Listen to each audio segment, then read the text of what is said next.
দেখি কটা মাছ পড়বে। এই তো চালিয়েছে মাছ। দাদা হইলানি হাও গাছটা লাগিলা কইলি গাছটা কাম আগে তুমি দেখ। যাই হোক, যদি একটা সিলভার কাপ আসে,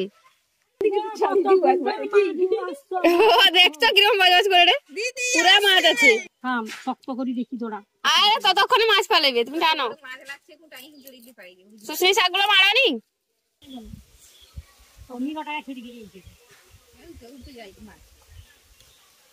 মাছ আছে, তুমি টেনশন লড়ো কেন, মাছ একটাই না আসবে। আছে আদৌ মাছ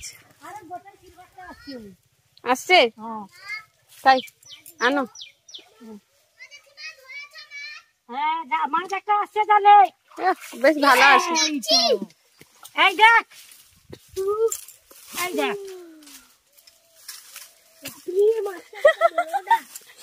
ধরো ধরো ধর দেখ কত বড় মাছ আনছি দেখ। এই দেখ দেখছো ট্যালেন্টটা। পুকুরে প্রচুর জল, সেই জন্য জালটা ফিরতে বহু কষ্ট। তোমাকে যা দেখো তো, ওই আগে মাছটা বার করো। আরেকটা যদি আইসতো না, তোমার একটা আইসছে খাই দেবো। কি করবা দেখো এই দেখ মাছ, টক বানালে দারুণ হবে। এই এই এই এটা পা দেওয়ার জিনিস নয়, যন্ত্র। মা তো মাছটা ধরলেন দেখলেন, এবার এই মাছটা মাকে কাটা করাবো, তারপর আমি রান্না করব। যাই হোক, জাল ফেলে মাছ তো ধরে দিয়েছেন, এটাই অনেক। হাত পা ধুয়ে মা রেডি। কত বড় কাজ করেছেন আজকে। না না, এটা খেতেও দাও, তোমার দায়িত্ব। এই যে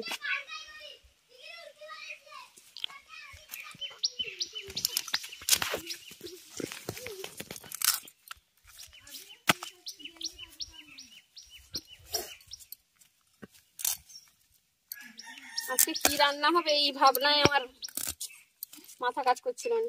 যাই হোক, মাছটা এলো। চিন্তায় পড়ে মাছটা দেখ কিরকম মুখটা করছে দেখ। এই যে এই যে আজকে চিন্তায় পড়ে গেছিলাম যে মাছটা কিছু নাই, কি হবে। সিলভার কাপের কি করবি গো? এটাই যা কিছু করা যাবে, ঝাল করা যাবে, টক করা যাবে, ঝোল করা যাবে, সব করা যাবে। ভাজা খাওয়া হবে। তুমি তোমার সেই ভাজা খাবে, শুধু ভাজা। মানে মোটামুটি তোমাকে ঝোলেও একটা দিতে হবে, ভাজা একটা দিতে হবে, তোমার সবসময় ডবল দিতে হবে, একটাতে সন্তুষ্ট না। পুকুরের মাছ না, মিষ্টি প্রচুর। সেটা আমি জানি। পুকুরের মাছ প্রচুর মিষ্টি, যেহেতু আমাদের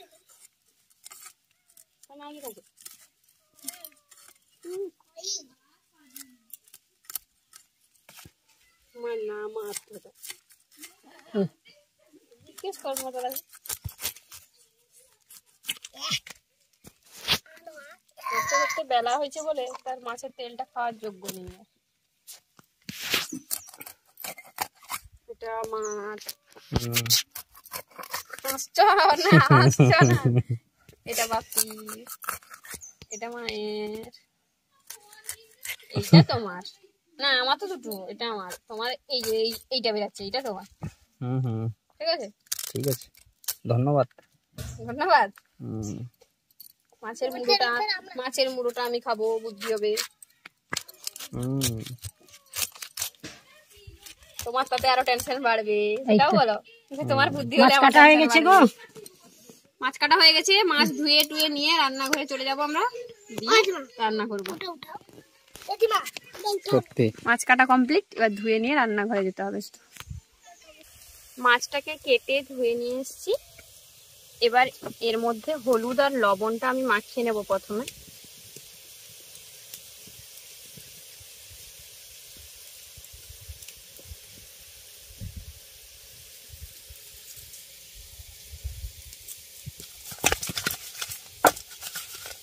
মাছের মধ্যে হলুদ আর লবণটা মাখিয়ে নিলাম। এবার মাছটাকে ভেজে নেব।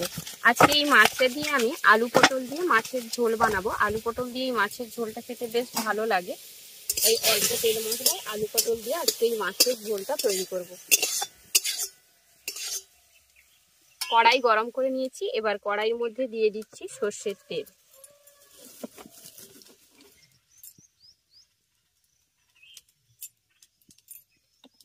তেলটাকে ভালো করে আগে গরম করে নেব।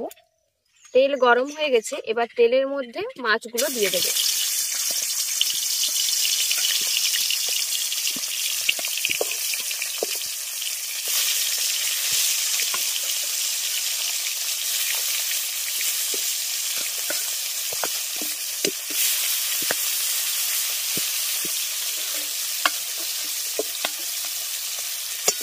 মাছটার একটা মাথার টুকরো আমি নিয়ে নিয়েছি বাড়িতে মাছের মাথা দিয়ে চচ্চড়ি বানানোর জন্য, আর একটা টুকরো এখানে ভেজে দিচ্ছি।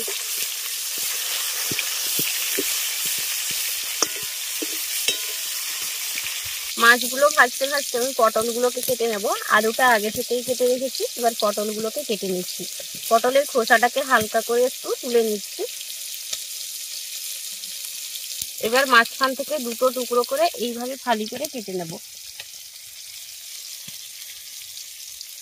যেহেতু পটলগুলো ভাজলে অনেকটা ছোট হয়ে যাবে, তাই আমি দুটো টুকরো করে কেটে নিচ্ছি।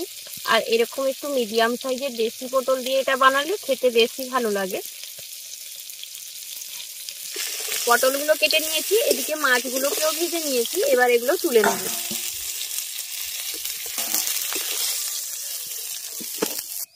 মাছগুলো তুলে নেওয়ার পর ওই তেলের মধ্যেই দিয়ে দিচ্ছি আরো একটু পরিমাণে তেল। এবার তেলটা দেওয়ার পর আলু আর পটলটাকে ভালো করে একটু ভেজে নেব। বেশি কিন্তু কড়া করে ভাজার দরকার নেই, হালকা করে ভাজলেই হবে।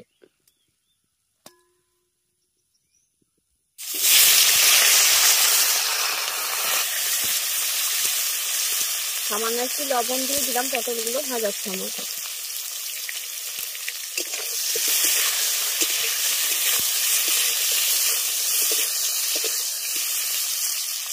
পটলগুলোকেও ভেজে নিয়েছি। এবার পটলগুলো তুলে নিয়ে একইভাবে আলুগুলোকেও ভেজে নেব।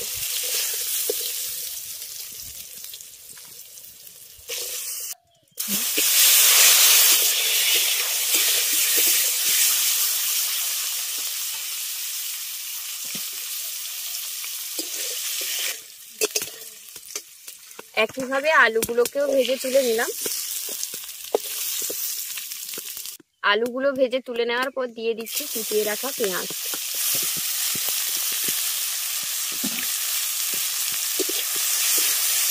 এবার পেঁয়াজটাকে আগে ভালো করে ভেজে নেব। আর পেঁয়াজটাকে আমি একটু ছোট টুকরো করে কেটে নিয়েছি, এতে তাড়াতাড়ি পেঁয়াজটা ভাজা হয়।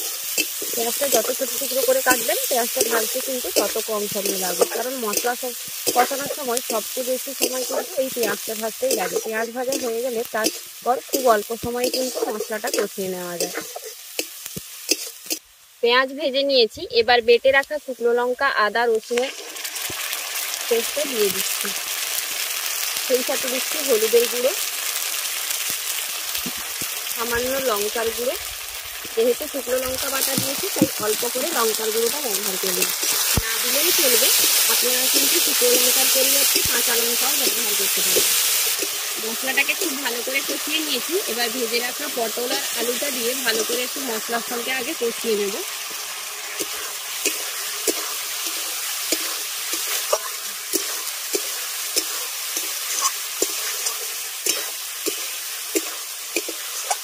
মশলার সঙ্গে আলু আর পটলটাকে ভালো করে একটু কষিয়ে নিলাম। এবার এর মধ্যে আমি দিয়ে দেবো জল।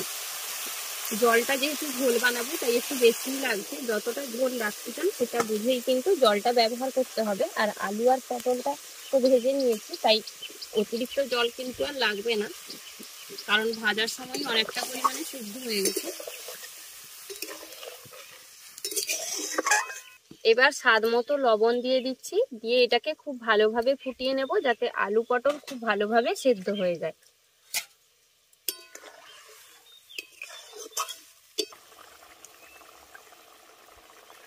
খুব ভালোভাবে এটা ফুটিয়ে নিয়েছি। আর দেখুন আলুও খুব ভালোভাবে যে সেদ্ধ হয়ে গেছে, আর পটলগুলোও কিন্তু অনেকটা পরিমাণে একদম নরম হয়ে গেছে।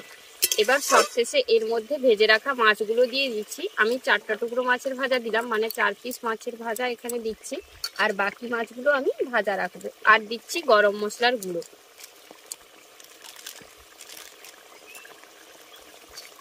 এবার গরম মশলার গুঁড়ো আর ভেজে রাখা মাছ দিয়ে আরো 2 মিনিট এটাকে ফুটিয়ে নেব। তারপর একটা পাত্রে নামিয়ে নিলেই তৈরি হয়ে গেল আমাদের পটল দিয়ে পুকুরের জ্যান্ত মাছের ঝোল।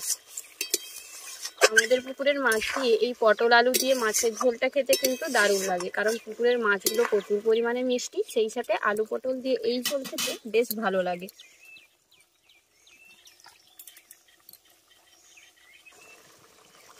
আমাদের মাছের ঝোল একদম তৈরি, এবার এটা একটা পাত্রে নামিয়ে নিচ্ছি। আমাদের আজকের এই বাড়ি পুকুরে মাছ ধরে আলু পটল দিয়ে মাছের ঝোলের রেসিপিটা আপনাদের কেমন লাগলো অবশ্যই কমেন্ট করে জানাবেন। ভালো লাগলে বরাবরের মতো ভিডিওটিকে শেয়ার করে আপনার ফ্রেন্ডস এবং ফ্যামিলির সঙ্গে ভিডিওটাকে শেয়ার করবেন এবং চ্যানেলটি সাবস্ক্রাইব করে পাশে থাকা বেল আইকনটি অবশ্যই ক্লিক করে দেবেন। আর যারা ফেসবুক পেজ দেখছেন তারা অবশ্যই ফেসবুক পেজটি ফলো করে নেবেন। আর যারা এত সুন্দর সুন্দর কমেন্ট করে আমাদেরকে উৎসাহিত করছেন তাদেরকে অসংখ্য ধন্যবাদ জানাচ্ছি, কারণ আপনাদের এত সুন্দর সুন্দর কমেন্টই আমাদেরকে উৎসাহিত করে নতুন ভিডিও তৈরি করার জন্য।